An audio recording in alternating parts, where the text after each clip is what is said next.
Hi hello வணக்கம் மகளே. எல்லாருமே அவளோட எதிர்பார்த்துக்கிட்டு இருந்த ரொம்ப ஹாப்பியான ஒரு மூமெண்ட்டான ஒரு வீக்குன்னே சொல்லலாம். அதாவது ஃபேமிலி ப்ளீஸ் டாஸ்க்கு அது வந்து ஸ்டார்ட் ஆகிடுச்சு. அதில் முதலாவது ஃபேமிலியாக வந்து நம்மளோட சாண்ட்ரா அவங்களோட ஃபேமிலி தான் உள்ளுக்கு வராங்க. அதை வந்து ரொம்ப அழகாக சாங்லாம் போட்டு பார்க்கவே லவ்லியாக அழகாக இருந்துச்சு. அதை தான் காட்டியிருக்காங்க. என்னன்னு பார்த்தீங்க யார் யாருன்னா பிரஜின் அண்ட் அவங்களோட 2 குழந்தைங்க, அவங்க 2 பேரும் தான் வராங்க. வந்ததுமே கதவை வந்து என்ன செய்கிறாங்க, சாத்திடுறாங்க. ஓகேவா?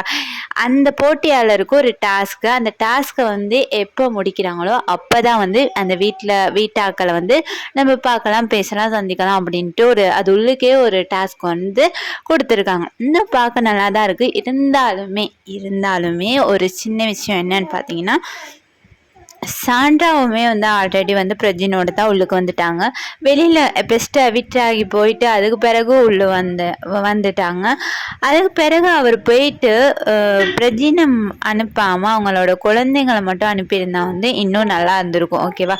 இப்போ பிரஜின் வந்து திவ்யாவோட ஏதோ மறுமுகத்தை காட்டணும் அப்படின்லாம் வேற வந்திருக்காரு. ஒன்றும் இல்லாத சில விஷயங்களை வந்து இது உள்ளுக்கு வந்து சொல்ல போகிறாருன்னு நான் நினைக்கிறேன். பார்க்கலாம். இவர் சொன்னால் வந்து அதனோட பாதிப்பு வந்து அநேகமாக வந்து சாண்ட்ராவுக்கு தான் இருக்கும். ஏன்னா சாண்ட்ரா வந்து பின்னாடி வந்து நிறைய விஷயங்கள் திவ்யாவை பற்றி பேசியிருக்காங்க, தன்னோட கணவரை பற்றியும் பேசியிருக்காங்க. இப்போ பிரஜின் வந்து திவ்யா மேலே பழி போட்டு எது சொன்னாலுமே அது வந்து சாண்ட்ராவுக்கு தான் வந்து பேட் ஃபயர் ஆகுறதுக்கு நிறைய வாய்ப்புகள் இருக்குது. இருந்தாலுமே இந்த ஃபேமிலி வந்து பார்க்க நல்லா இருந்துச்சு. அதோட அந்த 2 குட்டி குழந்தைங்க வந்து பார்க்க ரொம்ப க்யூட்டாக அழகாக இருந்தாங்க. அவங்க இப்போ மாதிரி சந்தோஷமாக வாழ்கிறதுக்கு வந்து நான் வந்து கடவுளை வேண்டிக்கிறேன். இந்த வீடியோ உங்களுக்கு பிடிச்சிருந்தா மறக்காமல் கமெண்ட் பண்ணுங்கள். By guys.